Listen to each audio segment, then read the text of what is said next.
Mindfulness how-to, from lost to aware. Mindfulness, or Sati, means to recall. But before the mind can recall anything, there must first be something stored within it, some previous experience. And when a new experience appears that resembles something we have known before, the mind aware the old one. If nothing has ever been known, then there is nothing to recall. Therefore, before using the definition of Sati as being recalled, there must first be Sati, that means awareness or being conscious. To be aware is to know the present state that is here now, whether in the body or in the mind. It may be clearer to say that Sati means not forgetting.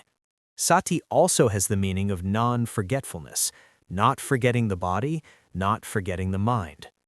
The body is here, knowing that it is here. The mind is in some state, knowing it. The mind changes, knowing it. This is not forgetting. When we forget, what is it? That forgetting is delusion or heedlessness. To forget the body and mind is to be carried away by the world. We can be mindful, and then at times we may forget again. That is natural. The point is simply to know that we forgot. We lose mindfulness, and then we know we lost it. We become distracted, and then we know we were distracted. Trying to be mindful all the time is impossible and unnatural. We are not capable of constant mindfulness, but we can train, and the training begins precisely when we notice that we have just forgotten and greed, anger, or delusion just arisen. When mindfulness becomes steady, it is true mindfulness.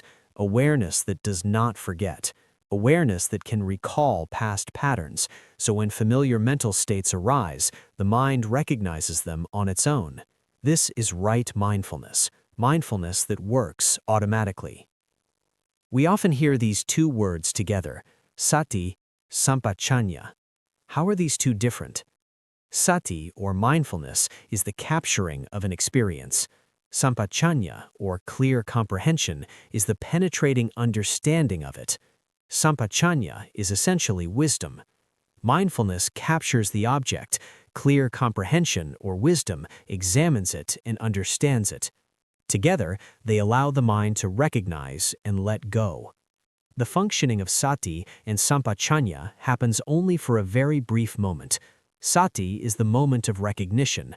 Sampachanya is the full knowing of what is happening. They must arise together. One cannot function well without the other. How mindfulness truly develops. Awareness begins from within. In the early stages, true mindfulness has not yet arisen. Training begins with 3 basic steps. 1. Intentionally knowing. At the beginning, when real Sati has not arisen yet, one must intentionally know first. While walking, standing, sitting, lying down, we begin simply by intending to be aware. 2. Using thinking as a support. Begin training by thinking at first. When walking, intend to know, then mentally note that the body is walking, now stepping with the left foot, now with the right. This is not yet genuine mindfulness, but it is the beginning. 3. Mindfulness arises on its own. After weeks or months, depending on each person, the real mindfulness suddenly appears by itself. It knows without effort, without thinking. Only then do we truly understand what being aware means, not from books, but from direct experience. Right now, as you are sitting here, are you aware? Can you feel your body, your hips resting on the sofa? Where is your mind right now? Is it here, listening to this video? Or has it wandered somewhere else? Gently aware your whole body and bring your mind back to yourself. And that is enough. No need to think about how your body or mind wandered a moment ago. Simply come back to yourself, and back to our content.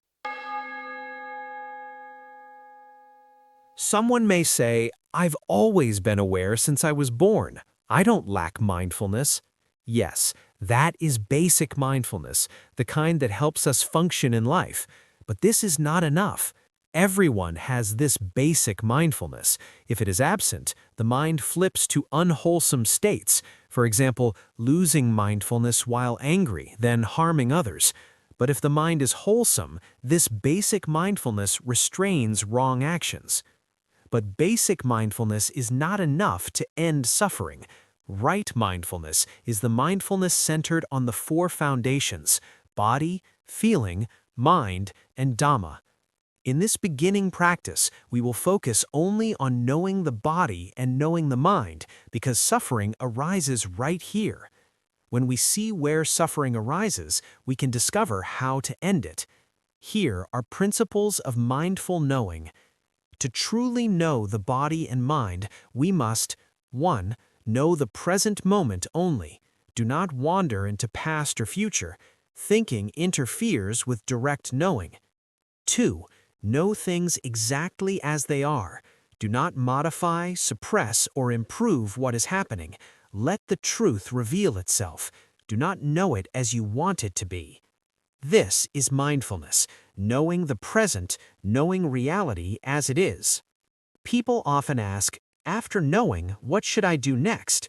The answer is nothing next. Knowing completes itself in that moment. The present moment changes instantly into past. The next moment is already a new one. A moment of consciousness is extremely brief. Just keep knowing, moment by moment. As experiences arise, know it. All day long, objects impact through eyes, ears, nose, tongue, body, mind. Remember, the 6 sense doors are where the mind works. The mind knows objects through these 6 doors, nowhere else. Therefore, whatever appears, just know. Whether there is continuity or not is not up to us. It depends on Sati, Sampajanya, and efforts developing naturally. Awareness that leads to ending suffering has its boundary in knowing body or knowing mind. Even though in daily life we must know external matters and information, what is important is to return to know our mind. How is the mind regarding that matter? What does it feel? We now come to the details of knowing the body and the mind. 1. Knowing the body. Know directly as it is, the posture, the movement, the sensations, walking, sitting, lifting the leg, lowering the leg, heat, cold, tension, relaxation, a smile, a frown. Know immediately and presently, no past, no future. 2. Knowing the mind. There must be something arising first, then know. The example of liking or disliking. Let liking or disliking arise first, then know. If liking arises unrecognized or no mindfulness, raga appears. If we then know, even when raga has already arisen, this is seeing delusion. If disliking arises unnoticed or no mindfulness, dosa arises. Know when dosa is present. That still works. If one is skilled, he may even know at the moment of being heedless. To know heedlessness, the mind needs a temporary home such as the breath. Keeping the mind with the breath is like knowing the body. The mind knows the present by seeing the breath of this body breathing. Sometimes the mind wanders away from the breathing body. If one sees at the moment of wandering, this is seeing delusion. If not, the mind becomes lost and starts thinking. Imagine seeing gold that does not belong to us. 1. We know this gold is not mine. Awareness arises, preventing unwholesome desire. 2. We see the gold and feel liking arise. Without awareness, greed develops. The mind is swept away. 3. We notice the liking itself. Awareness returns and the mind lets go. At first, we miss the initial liking. Later, we see the liking. Whenever we see, that seeing is enough.